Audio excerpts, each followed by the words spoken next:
Thank you. At the beginning of the meeting, I would like to state on behalf of the board that this board is committed to racial equity. We must devote our best efforts to this and recommit ourselves to it every day. Racial slurs, racist actions, biased policing cannot be tolerated. Our department has many achievements and positive attributes, but we must do better. We will hear some opportunities to do better later on with the Teneo report, and we will pursue opportunities ourselves. The first item we have on the agenda is to swear in 3 new officers, 2 from the Landport area airport police department, 1 from the Washington University Police Department. Would Brad Beasley and Leonardo Lunato stand up, please?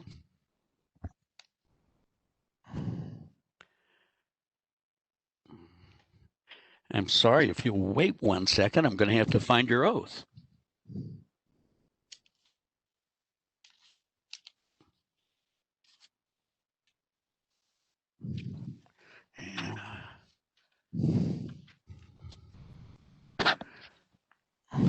Okay, here we go. I am sorry for the delay. Now, I'm going to ask you to state your name and then repeat after me. I,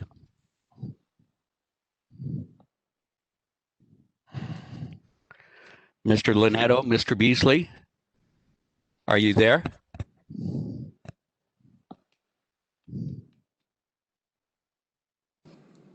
If not, I can come in there. Yes. Yes, we're here, sir. Okay, good. Wonderful. Now I see you. Okay. If you have your hands raised, I state your names. I, Leonardo Lunato, I, Brad Beasley, Do solemnly swear do solemnly swear that I'm a citizen of the United States, I'm a citizen of the United States, that I'm a citizen of the United States, that I will support that I will support the Constitution and laws of the United States, the Constitution and laws of the United States, the Constitution and laws of the United States, the state of Missouri, the state of Missouri, the state of Missouri, and the charter and ordinances of St. Louis County, and ordinances of St. Louis County, and the charter and ordinances of St. Louis County, that I will faithfully adhere that I will faithfully adhere that I will faithfully adhere to the regulations to the regulations provided in the rules and procedures provided in the rules and procedures provided in the rules and procedures for deputization for deputization as adopted by St. Louis County, as adopted by St. Louis County, as adopted by St. Louis County, and that I will faithfully demean myself that I will myself that I will faithfully demean myself as a deputized officer as a deputized officer of the St. Louis County Police. of the St. Louis County Police. So help me God. So help me God. So help me God. Very good. Congratulations. We welcome you to be deputies for the St. Louis Landport Airport. And your jurisdiction is restricted to that area. Now, Stanley, if you would stand.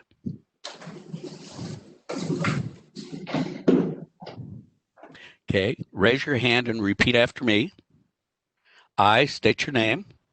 I, Stanley Newabowski, Do solemnly swear do solemnly swear that I am a citizen of the United States, that I am a citizen of the United States, that I will support that I will support the Constitution and laws of the United States, the Constitution and laws of the United States, the state of Missouri, the state of Missouri, and the charter and ordinances of St. Louis County, the charter and ordinances of St. Louis County, that I will faithfully adhere that I will faithfully adhere to the regulations to the regulations provided in the rules and procedures provided in the rules and procedures for deputization for deputization as adopted by St. Louis County, as adopted by St. Louis County, and that I will faithfully demean myself and that I will faithfully demean myself as a deputized officer as a deputized officer of the St. Louis County Police. of the St. Louis County Police. So help me God. So help me God. congratulations to you as well. You will now serve as a deputy officer of St. Louis County Police Department in the Washington University Police Department. Thank you very much.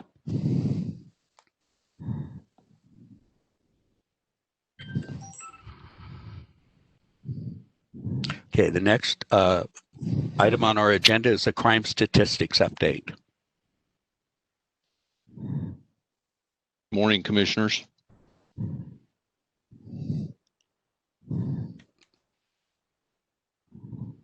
Good morning. Good morning. I'm waiting for my screens to pop up here so I can show you some of the statistics we're going to talk about.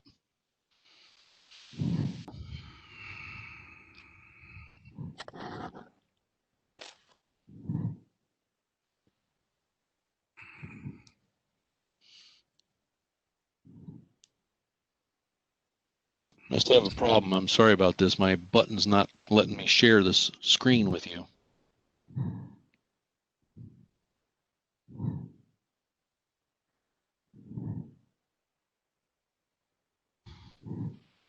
Well, if you don't mind, I will just go on without the screens. I apologize again.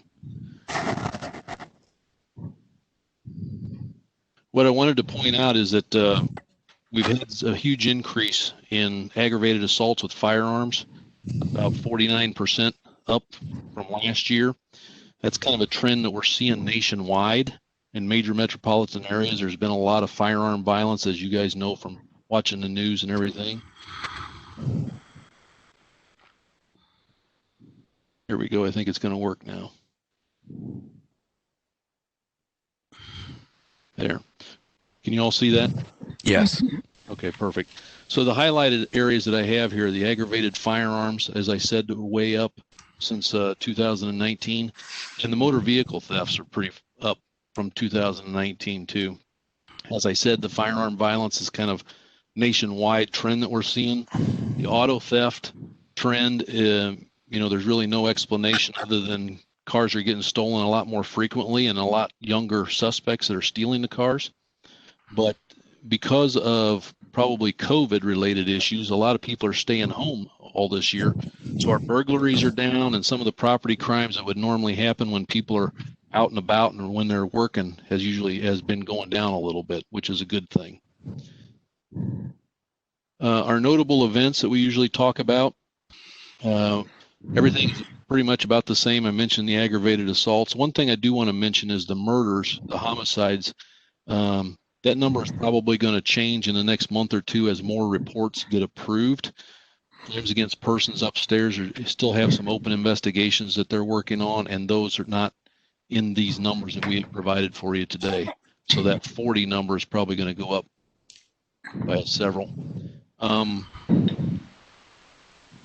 Our citizen complaints have gone up just a little bit, nothing too significant there. Our vehicle pursuits have gone up just a little bit compared to last year. Our Narcan saves, one thing I want to point out about our Narcan saves, they were way, way down. And we're not really sure about that either, other than Narcan is so much readily available now to the general public that probably a lot of people are using it themselves, and our officers are not having to use the Narcan that they've been given to carry around in their cars. Our directed call for service is pretty much the same. It hasn't changed. There's a kind of an up and down every month. As we get into the cold weather months, they start to go down a little bit. That's typical. Our self-initiated calls, kind of the same thing. As we get into the colder weather, the self-initiated goes down a little bit.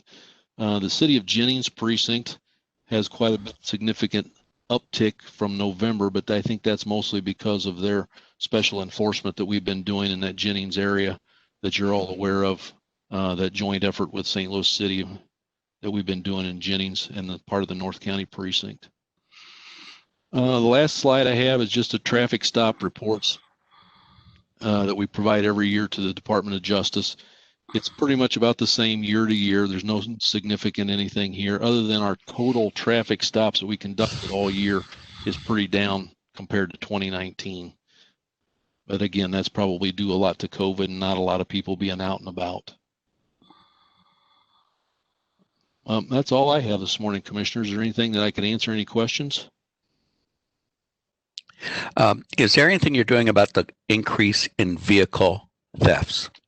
Yeah, there's a couple different special programs going on right now. I know West County, a lot of municipalities in West County have put together a task force to look into that. I know a lot of the special enforcement that's going on in the North County precinct and in Jennings are trying to address those issues. So there are some things in place. I don't know that we're going to have too many results anytime soon, but we're going to work on it the best we can.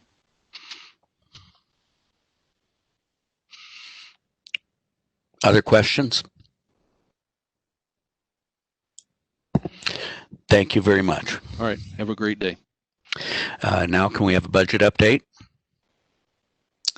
Good morning. I'm Joyce Hill in Fiscal Services, and I was asked to give you an update on the budget. So the 2020 budget is still open. We're still paying any expenses that are related to the 2020 year, and that budget stays open through the middle of February. So I won't be able to give you a report on that until after the books close.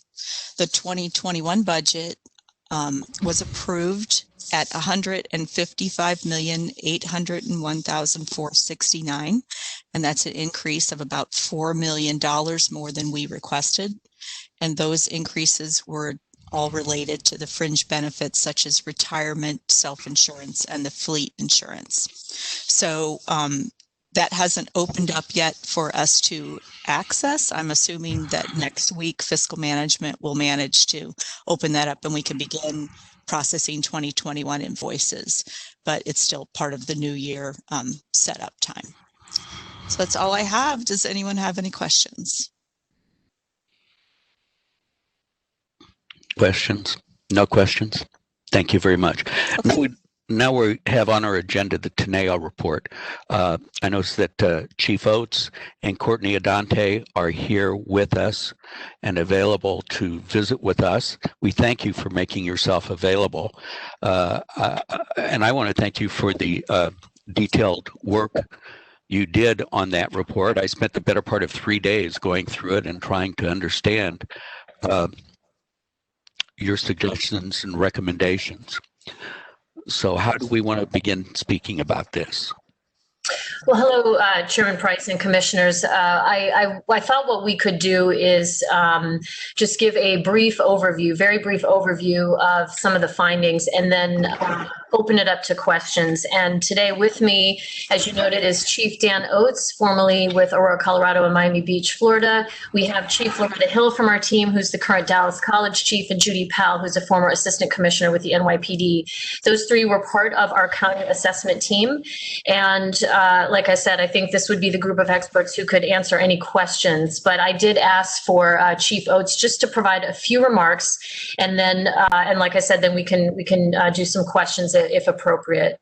So I will turn this over to Chief, and then if you want to walk us through and then kick it back to me, that'd be wonderful. Okay, Courtney, thank you. And to the board, thanks for this opportunity. Can everyone hear me? Yes, I can hear you. Terrific. Well, Judge, basically our three key themes in our findings were with regard to the racial divide within the department. And in that, if you read our report, you see that we identify opportunities to address that situation. There's a lot in the report about where we think there is opportunity for improvement with regard to crime fighting methods and collaborating with St. Louis City PD. And finally, we have a host of identified issues and recommendations with regard to sort of the public facing of the organization, its communications, both internally to its employees and externally to all the various constituents. We think there's a lot of opportunity in that regard for improvement.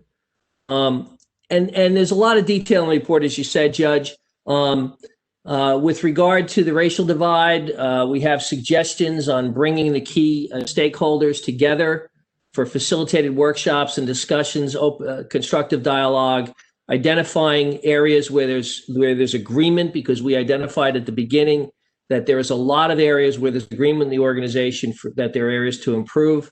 And that's the kind of thing that can be worked on, and we think there's avenues to do that. We think there's opportunity for improvements in hiring, promotion, performance management, all of those typical HR functions, and quite a bit of the report talks about that. We do think that there is an opportunity to do more with the diversity and inclusion unit, that it really needs some better direction. We've made recommendations organizationally around, for instance, with regard to that unit, that it should report directly to the chief. With regard to crime strategy, crime control efforts, there's a lot in the report around our recommendations to apply sort of modern crime strategy efforts, CompStat principles, maximizing resources and intelligence, and working collaboratively with the city. Because, of course, the bad actors, the folks who are engaged in the significant violence in the St. Louis area, don't respect the border, and we think that there's opportunity and a need for much more collaboration, and that there's an opportunity and a need for more of a community policing strategy. We think there is quite a bit of opportunity, and we make some strong recommendations in the area of communication strategy, internally and externally, things that the chief and the PIO and the organization can do in that regard. We have a whole section on tools and technology, recommendations with regard to body-worn cameras, how to handle property and evidence, how to handle interview room recordings. And then finally, we went through quite a few policies, and we have some pretty significant recommendations in the area, for instance, equal employment complaints, how to handle citizen complaints, use of force complaints, discipline, body camera review. There are a number of significant policies, like the use of force policy, that are in need of an update. It's not that they're not strong for when they were written, but they were written in some cases 10 or 15 years ago. And the profession has moved forward in significant ways in that time. And all of those policies that we identify, we think require a rewrite and update. So that's a quick summary of what's in the report. I think it's in the neighborhood of 50 pages. There's an awful lot of material in there, but that's a quick overview, and I'll turn it back to Courtney. Thanks, Dan. And then just to close out, I want to make sure it's clear that our team is ready to support the department in any way we can with implementation of these important initiatives. And at this point, our team is available through the month of January for questions and discussion in these types of forums. But as we look to move forward, I think we would just need to understand how you would like to engage Teneo going forward as part of an implementation program. And I'm happy to open this up to questions with the group for our team.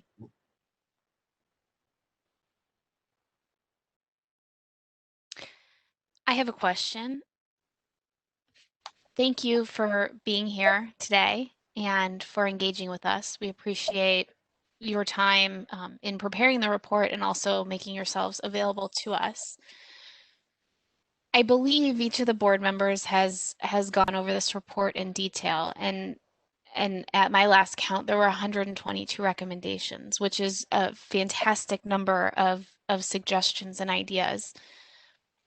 With respect to reports that you've issued to other departments and departments that have successfully and positively applied your recommendations, what strategies or tools have they used to prioritize changes, and how have they addressed both time restraints and budgetary restraints in implementing those recommendations?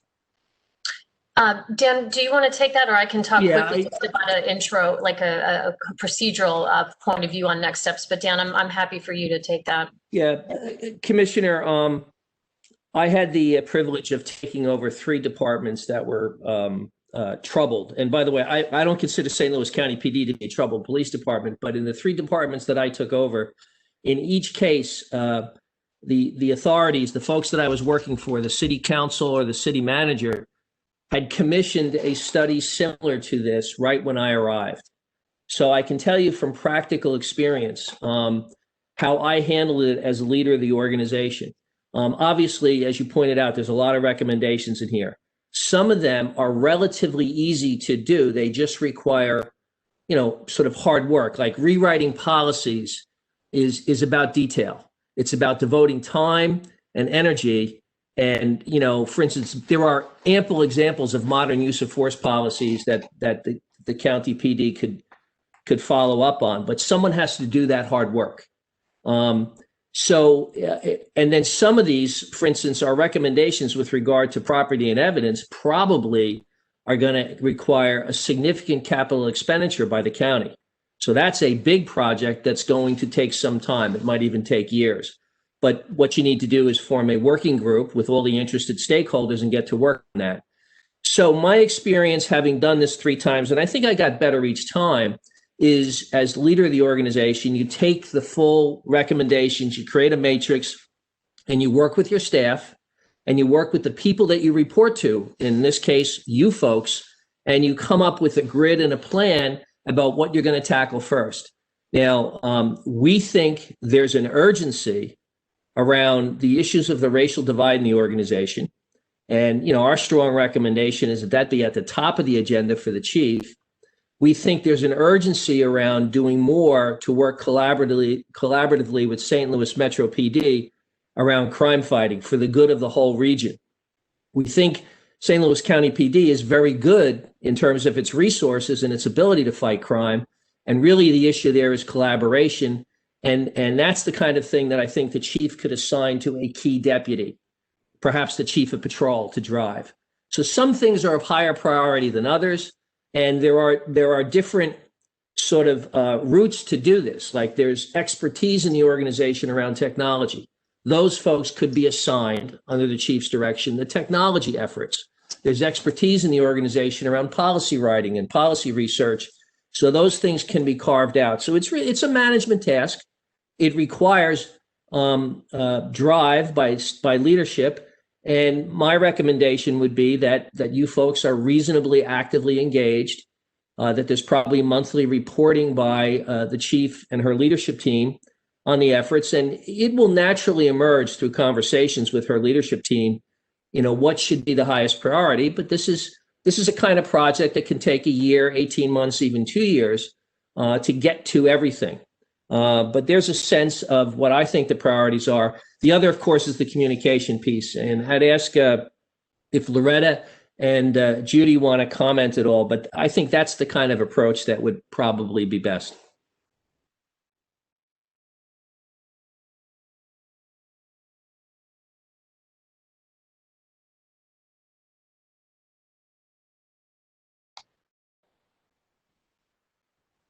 Judge Price, you're on mute.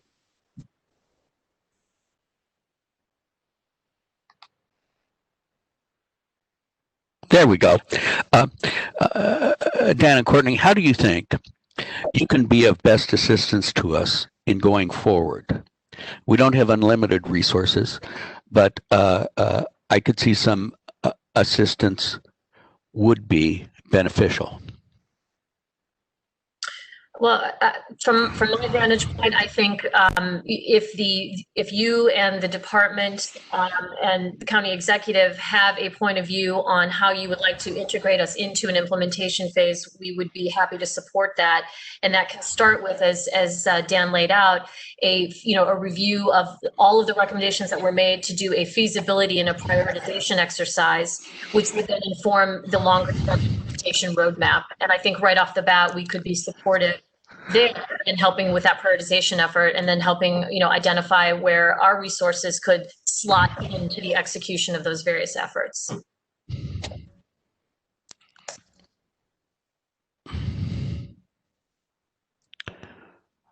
All right. Are there any further questions while we have the people from Teneo with us?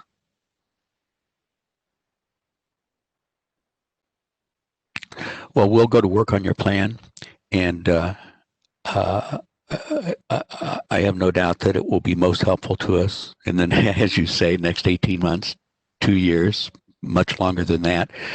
And we'll try and develop a plan to implement most of your suggestions, I would think. I do have one question. Courtney, you stated that we would have, maybe help me understand this. You stated that we would have access to you until the end of this month. And then after that, can you sort of clear that up for me, how we would then communicate with you? So, the business community has funded our involvement, as you know, for the assessment period, and as well for this month to support these types of forums, answer questions, and engage. And it is my understanding that there is an opportunity to continue working with Teneo at no taxpayer expense, supported by the business community. I think at this point, it's really a discussion with the business community about how you would like to engage Teneo on a go-forward basis, starting in February and forward. Thank you.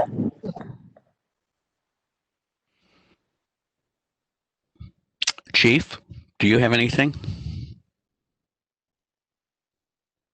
No, Judge. I just want to make the point to Commissioner Schweren's question that we've thrown a lot at you, and we've thrown a lot at the department. It's not like all of this gets done right away, and we recognize that.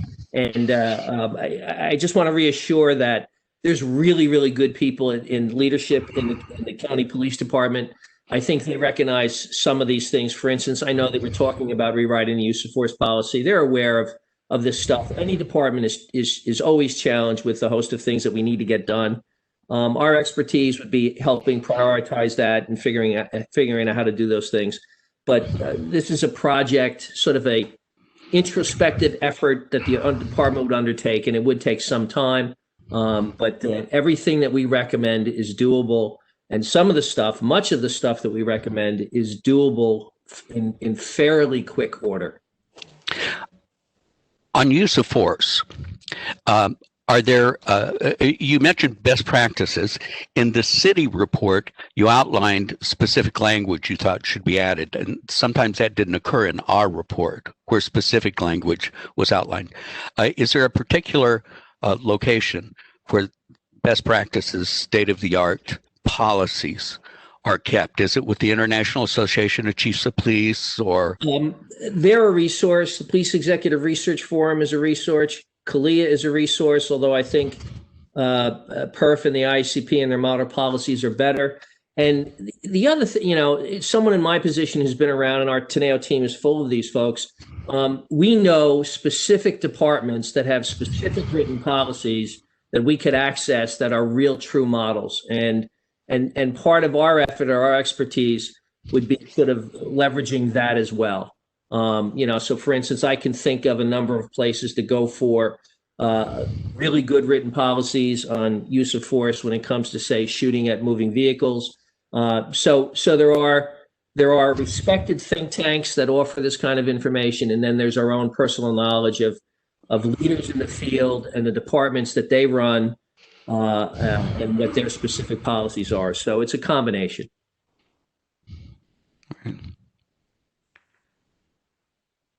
Chief Barton, do you have any questions?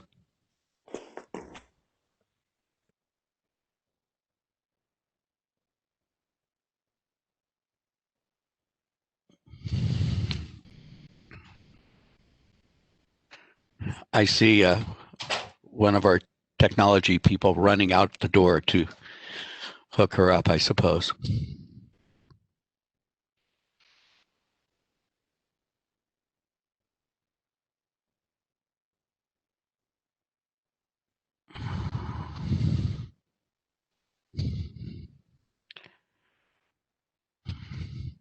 Oh, okay. Sorry about that. Can you hear me now?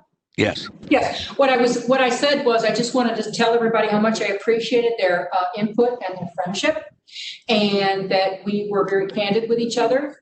And I hope that was clear to everybody. We are about moving forward with this organization and taking your suggestions and developing a strategy, or what we call a strategic plan here, and moving forward with a lot of the great suggestions that you've offered. And I'm hoping that I will be in contact with at least Ms. Loretta in the near future and discuss our options moving forward here. So thank you, everybody. I really appreciate all the effort and detail and guidance you've given me over the past several weeks. Thank you, Judge. Okay, very good. Very good. Thank you, Dan. Thank you, Courtney. Thank you to the rest of the team at Teneo. Okay, the next item we have on the agenda is the letter from the Ethical Society of Police to Chief Barton, December 7th.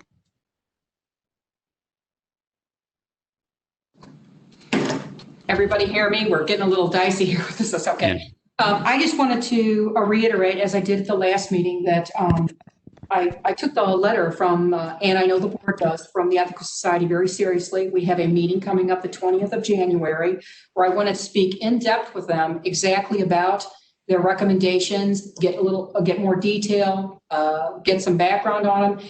And this, I believe this letter is going to take several meetings because I want to give full time to address each one of the suggestions they've made, and moving forward, come to some agreement, because I believe that a lot of their suggestions have overarching in some of the Teneo reports, some of the other reports we've had. So I think that we're going to look at all of these, make a strategic plan, including all the things from the Ethical Society, and move forward. But I just wanted to make sure that the Ethical Society knew that I was very serious about this, and that we will discuss this on the January 20th meeting.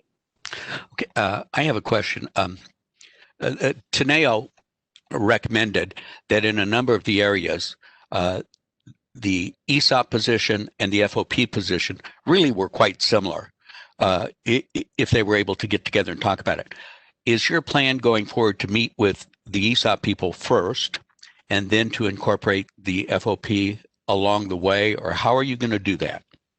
Well, what we did in the past when we were working on the promotional policy is I met with each one of them separately, and then they came together as the two of them to work out, well, we like this idea, we don't like this idea, and come to some consensus and then move it forward. So I think that worked best. They found they had a lot of common areas that they agreed on. They discussed some things and then made a recommendation to me. So that seemed to work pretty well. And that was going to be my policy moving forward. But I think that initially, I think I'd like to get both groups together and talk about a vision for this police department and how we need to have a unified, cohesive plan moving forward to address the issues in the police department, because it's going to take all the stakeholders in here working together to complete this plan and to move forward. So that is going to be my goal and my strategy, Judge. Okay, Mayor. Thank you. Questions? Okay.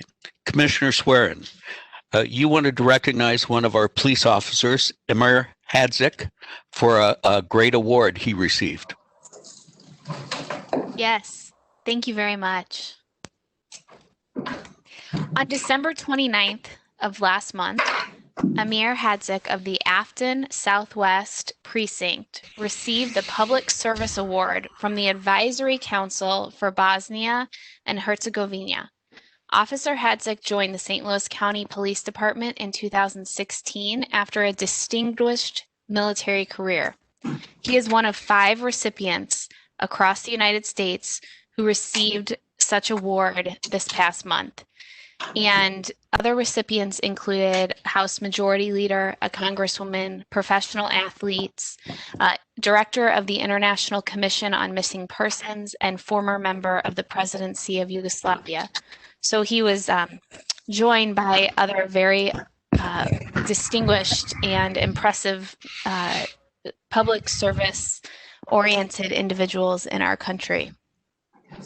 In his acceptance speech, Officer Hadzik emphasized the importance of public service, personal growth, growth of the department, and the promotion of human rights. Over the course of his career, he has dedicated his efforts to supporting human rights on an international level as well as here in St. Louis. Officer Hadzik, you are most deserving of this recognition from the Advisory Council. The board is incredibly proud of your work, past and present, both in and out of uniform. Your efforts reflect highly on you, your family, and this department. So thank you, and keep up the great work. Madam Commissioner, appreciate it. I appreciate your recognition, Madam Commissioner, Judge, Chief. I don't really need to add any more to that, except that I'm going to head back to my beat and continue doing good things. Very good. Thank you very much. We appreciate you. We know there are far more great policemen out there than there are problems, but we have to do the very best we can to make sure that we're all providing wonderful protection and service to the people of St. Louis County. Yes, Judge. This is a learning organization. It's a wonderful organization of people who are open-minded and moving in a positive direction, and I'm proud to be part of this organization. Well, we're proud to have you. Thank you. Very good. You're dismissed. Thank you. All right. The next item on the agenda is CIT Homeless Outreach.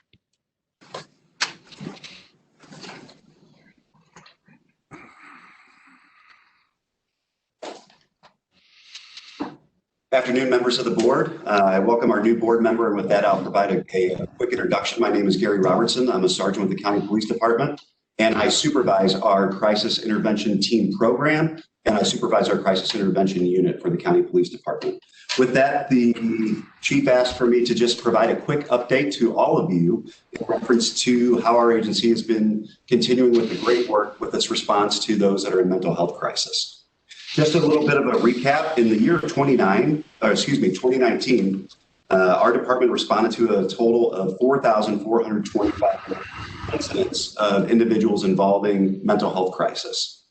For the year of 2020, for the calls of service of EDP, emotionally disturbed person, violent emotionally disturbed person, and attempt suicides, our agency responded to 7,898 reports of these type of calls for service. Out of those calls for service, our agency has written 1,300 police reports documenting these particular incidents in accordance with our department policy, and 1,332 CIT reports were documented just for the general CIT contact. Out of those near 7,900 calls for service, our department used less lethal force on 29 of those individuals. No lethal force were used on any of those individuals. That's 2.1% overall for all of those contacts, for all of those involved in crisis within our community. These CIT officers, day and night, are going out and doing a fantastic job of de-escalating these situations and assisting our community in finding the resources they need to find their wellness. Just a little bit further with that, in reference to the crisis intervention unit, we're still averaging between 20 and 40 follow-ups per month. That's in accordance with our co-responder model that I described to you in July. That's where we go out and we have our social worker, which is a community mental health liaison, assist us in helping these citizens. We've conducted 23 suicide outreach follow-ups to families that were struggling with the loss of a member that died by suicide. Also, within the last 3 months, in the middle of November, I added our second full-time crisis intervention team officer to the crisis intervention unit. So we now have 2 full-time dedicated CIT officers that are working in CIU full-time. The only other agency that has more officers dedicated to working CIT problems within the state of Missouri is Kansas City Mo. So the fact that we have now 4 total members within our crisis intervention unit, it's absolutely fantastic. Our 4th member that we just added on December 15th is very exciting for us. And I want to thank all of you for agreeing with it, along with the chief of police. We now have our first homeless outreach officer that will work specifically with all of those that are unhoused within our community. That's Officer Tom Crease. I'll allow him to provide a quick little introduction. Thanks, George. Good morning, ladies and gentlemen. As Sergeant Robertson stated, I'm Tom Crease, the first homeless outreach officer for the department. So I've been on the department for about 6 years now. Worked a lot in North County. My last assignment was with the county executives detail. Got to work with Dr. Sam Page quite a bit, and started with Gary back in December. The main objective for that I'm trying to work with is building that relationship between the unhoused, law enforcement, and then local government entities that work with the unhoused, not faith-based organizations, and as well as nonprofit organizations as well. Thank you, Tom. So along with that, since December 15th, since we've had our first homeless outreach officer, just sharing some of those numbers, we've actually had 26 referrals already.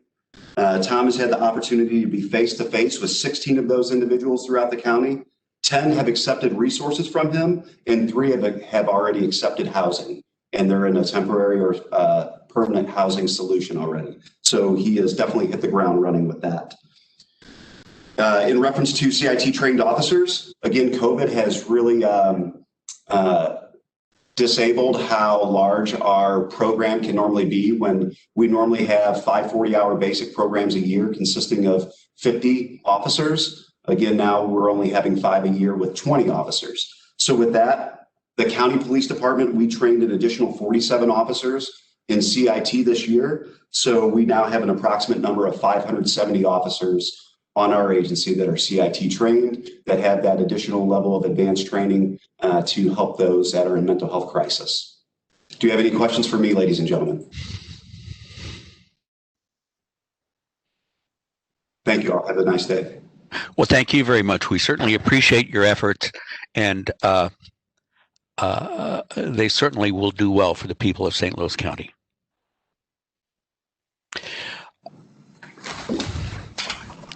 I think we're running into a timing issue. And if we could jump out of order, we'll go into closed session and then return and finish the remainder of the agenda. So the Board of Police Commissioners may vote to go into closed meeting for review of claims and lawsuits involving the police department, Section 610-0211 RSMO, and Section 114-0201 SLCRO. Discussions of employee and personnel matters, Section 610-0213 and 13 RSMO, and Sections 114-0203 and 13 SLCRO, and an update on union negotiations, Section 610-0219 RSMO, and Section 114-0209 SLCRO, and specifications for competitive bidding, Section 610-0211 RSMO, and Section 114-02011 SLCRO. Do we have a motion? So moved. And a second? Second. Okay, would you call the roll, Diana?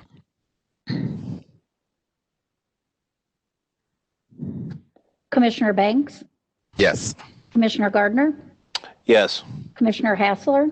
Yes. Commissioner Price? Yes. And Commissioner Schwerin? Yes. All right, we will now go into closed session and return to